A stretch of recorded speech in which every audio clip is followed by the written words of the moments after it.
नमस्कार, स्वागत है आपका टुडेज़ पर।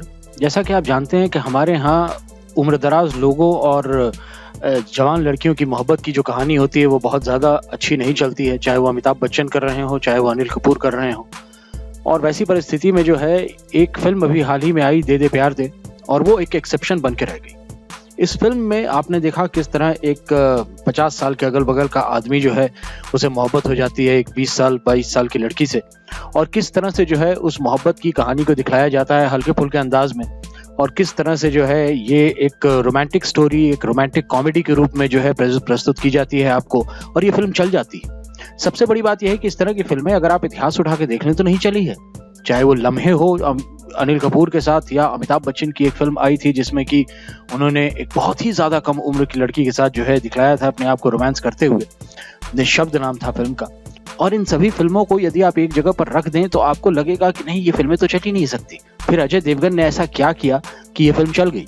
दरअसल चीज़ क्या है कि इस फ़िल्म में उम्र को हालाँकि एक पॉइंट ज़रूर बनाया गया था, लेकिन एक और चीज़ दिखाई गई थी इस फ़िल्म में कि मोहब्बत एक ऐसी चीज़ है जो रूप बदलती है, समय बदलती है। कई बार जो है मोहब्बत आदमी की ख़त्म भी हो जाती है, लेकिन एक म्यूचुअल रिस्पेक्ट और एक दूसरी चीज़ जो होती है जिसे कहा जाता है fulfilment and enjoyment of life, वो बहुत इम्पोर्टेंट होती है। और मेरे ख़्याल से यहाँ पर जो इंडियन वैल्यूज़ हैं उनको भी ध्यान रखा गया है। इंडियन वैल्यूज़ को इस तरह से ध्यान रखा गया था कि इस फ़िल्म में कहीं भी जो है पाश्चात्य सभ्यता को इस तरह से नहीं दिखाया गया था कि वहाँ पे सारी चीज़ें कैजुअल हैं। Nothing was casual. हर चीज़ जो है अपने तरह से रिस्पेक्टफुल थी, रिलेशनशिप्स रिस्पेक्टफुल थी, जिस तरीके से काम किया गया था वो रिस्पेक्टफुल था, और एक बहुत ही हल्के-फुल्के अंदाज़ में बताया गया।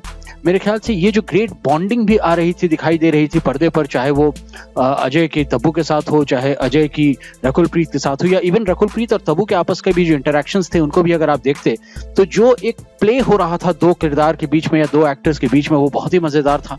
और ऐसी परिस्थिति में इस फ़िल्म का हिट होना सरप्राइज़ भी था और नहीं भी था। सरप्राइज़ इसलिए था क्योंकि इस तरह की कहानियाँ चलती नहीं हैं, और इसलिए नहीं था क्योंकि अजय देवगन एक ऐसे कलाकार हैं जो किसी भी रोल को लेकर के, किसी भी कहानी को लेकर के ऐसे प्रस्तुत करते हैं अपनी अभिनय क्षमता से कि वो कहानी जो है बिलीवेबल बन ही जाती है।